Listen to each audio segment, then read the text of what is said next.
का मजाक है।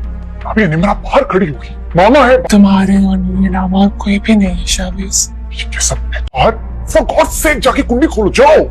खोल रही हूँ मैं दरवाजा। एक बात जान लो अनामिया, मैं तुम्हारी किसी भी घटिया प्लानिंग का हिस्सा नहीं बनूंगी। मैं तुम्हारी नीयत अच्छी तरह से जानती हूँ कि तुम्हारे इस शैतानी दिमाग में क्या चल रहा है। ना ही तुम्हें सपोर्ट करूंगी।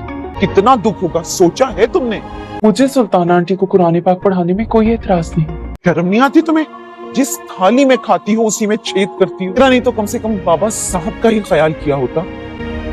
जब शकील को ये पता चलेगा कि तुमने उसकी बेटी के हक पर डाका डाला है। नहीं, मेरे और अवैस के बारे में पता चल जाएगा और बहुत सी ऐसी बातें पता चल जाएंगी जो मैं अभी नहीं। अगर सुल्ताना आंटी यहाँ आई तो ड्रामा सीरियल इब्लिस की नए आने वाले एपिसोड में हम बताते चलें आपको कि यहाँ अनाबिया की जो चाल है वो कामयाब हो गई है। लेकिन यहाँ अवैस अब बहुत ज़्यादा परेशान है। वो अपनी माँ को मना कर थक गए, लेकिन उसकी माँ तो इतनी अकड़ू है कि वो किसी सूरत मान ही नहीं रही है। वो तो अपने पाँव पे खुद ही कुल्हाड़ा मार रही है। वो जिस बहू को अपने घर में लाने की कोशिश कर रही है वो इस वक्त तो बड़े मान से कह रही है कि ये मेरे भाई की बेटी है, लेकिन आने वाले वक्त में यही भाई की बेटी इसको घर से बाहर निकाल देगी और इसको किसी काबिल नहीं छोड़ेगी। इस वक्त वो बढ़िया कर रही है, लेकिन इस वक्त इसको समझ भी नहीं आ रही है कि कितनी अच्छी लड़की को वो ठुकरा कर क्या कर रही है। अपने आप को बर्बाद करने वाली है और साथ में साथ अपने साथ साथ भाई अपने बेटे की ज़िंदगी को भी बर्बाद करने वाली है। ऐसी माएँ जो समझती नहीं है, बाद में बेटों की ज़िंदगी भी बर्बाद हो जाती है और बस माफ़ी के अलावा उनके पास और कोई अल्फाज होते ही नहीं है और सारी ज़िंदगी जो है वो बेटों की ही बर्बाद होकर रह जाती है, क्योंकि उन्हें अपनी ज़िंदगी उनके साथ गुजारने पर मजबूरी हो जाती है। क्योंकि औलाद की वजह से वो इस औरत को छोड़ भी तो नहीं सकते, क्योंकि औलाद ही है जो कि इनको बांध के रखने पर मजबूर करती है। औलाद बिखर कर रह ना जाए, इसलिए बाप फिर कंप्रोमाइज़ करने पर तुल जाता है या फिर माएँ कंप्रोमाइज़ करने पर तुल जाती हैं। ऐसा हरगिज़ नहीं करना चाहिए। अगर दो कपल आपस में एक दूसरे से मोहब्बत नहीं करते या फिर जो है अवैस अब यहाँ जैसे अवैस मोहब्बत नहीं करता अनाबिया से, वो चाहता ही नहीं है, इस वक्त तो इसकी माँ को इसकी बात को सुन लेना चाहिए और उसकी शादी उसकी पसंद से करवा देनी चाहिए, क्योंकि ज़िंदगी तो सारी ज़िंदगी तो अवैस ने ही गुजारनी है। और वो जानता है अनाबिया के बारे में कि अनाबिया कैसी लड़की है। वो अपनी माँ को भी बता चुका है, लेकिन माँ उसकी इस बात को यकीन करने को तैयार ही नहीं है। आखिरकार वही हार मान लेता है और अपनी माँ से ये कह ही देता है कि आप चाहती हैं तो मैं उससे शादी कर लेता हूँ, लेकिन मैं उसे वो सारी ज़िंदगी मोहब्बत नहीं दे पाऊँगा जो आप चाहेंगी। और वो अपनी मोहब्बत के लिए हमेशा तरसेगी और उसे कह देता है अपनी माँ से कि शादी कब करनी है और बस उसे अब एक फ़र्ज़ निभाना है, अपनी माँ की खुशी को पूरा करना है। और यहाँ उसकी माँ उसको देखती रह जाती है। इधर दूसरी जानिब मरियम बेचारी बहुत ज़्यादा परेशान है, क्योंकि अवैस को वो छोड़ने वाली है, अवैस उससे जुदा होने वाला है, क्योंकि वो बाबा साहब की वजह से मजबूर है। बाबा साहब को वो नाराज़ नहीं करना चाहती, लेकिन वो खामोशी से सिर्फ तमाशा देख रही है और वो उसे छोड़ना भी नहीं चाहती। बस अब उसके पास दुआ के अलावा कोई और रास्ता नहीं, और दुआ सबसे मजबूत रास्ता है। मरियम जो है वो दुआ करती है, क्योंकि वो जानती है कि अनाबिया चाहती ही नहीं है कि वो अवैस से शादी करे और अवैस उससे वो अवैस को मोहब्बत भी नहीं करती, लेकिन वो तो सिर्फ़ और सिर्फ अपनी हरदर्मी की आड़ में और अपनी जलन की आड़ में वो अवैस से शादी करने जा रही है।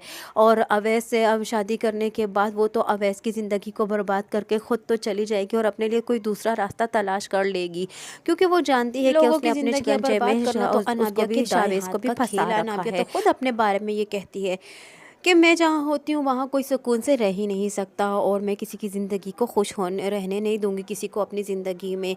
अनाबिया जैसी लड़की तो अपने साथ साथ दूसरों की ज़िंदगी भी बर्बाद कर सकती है।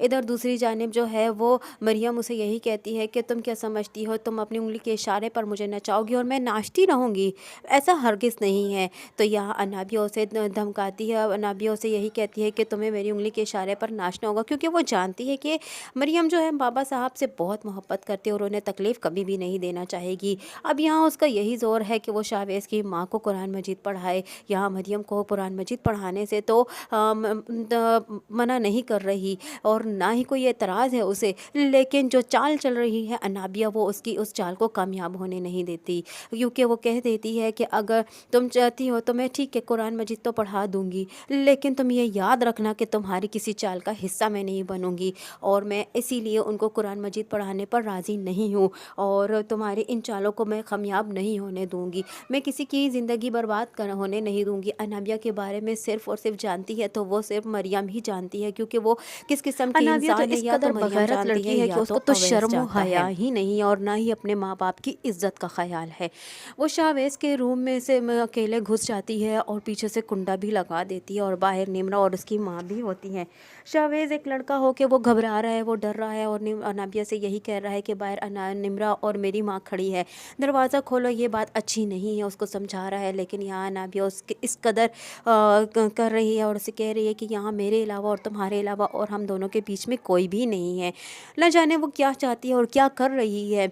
अब यहाँ शाहवेज़ को समझ जाना चाहिए कि कोई लड़की इतना खुलेआम और धड़ल्ले से किसी के रूम में नहीं घुस जाती, और वो भी ऐसे पराए लोगों के। तो ऐसे लड़कियां ही घुसती हैं जो कि एक शरीफ ख़ानदान से ताल्लुक़ नहीं रखती, या तो फिर वो खुद शरीफाना अपना अंदाज़ भूल चुकी होती हैं और अपने ख़ानदान को बदनाम करने पर तुली होती हैं। यहाँ शाहवेज़ ही है जो उसे उस वक्त अपने कमरे पर से निकलने पर मजबूर कर रहा है, लेकिन अनाबिया जो है इस कदर हड़तड़म है कि वो खड़ी है और उसको तो ना ही डर है ना ही लिहाज है। न जाने अब वो यहाँ क्या गुल खिलाने वाली है। शाहवेज़ उसे यही कहता है, अनाबिया जब बाहर जाने लगती है तो शाहवेज़ उसे यही कहता है कि तुम बहुत ज़्यादा ख़तरनाक लड़की हो। अब यहाँ शाहवेज़ शायद समझ जाए कि अनाबिया किस किस्म की लड़की है, उसके साथ अपना रिश्ता रखना ख़तरे से खाली नहीं है। आने वाले एपिसोड में मज़ीद अनाबिया क्या करने वाली है और क्या अब शाहवेज़ उससे मोहतात हो जाएगा और क्या वाकई फिर भी अपनी मंगनी तोड़ देगा, वो अंधा बन जाएगा। और यहाँ मरियम और अवैस के दरमियान क्या वाकई में अनाबिया जुदाइयाँ पैदा कर पाएगी और शाहवेज़ शादी के लिए राज़ी हो तो गया है, क्या सारी ज़िंदगी वो इसके साथ गुजारने पर आमादा हो जाएगा।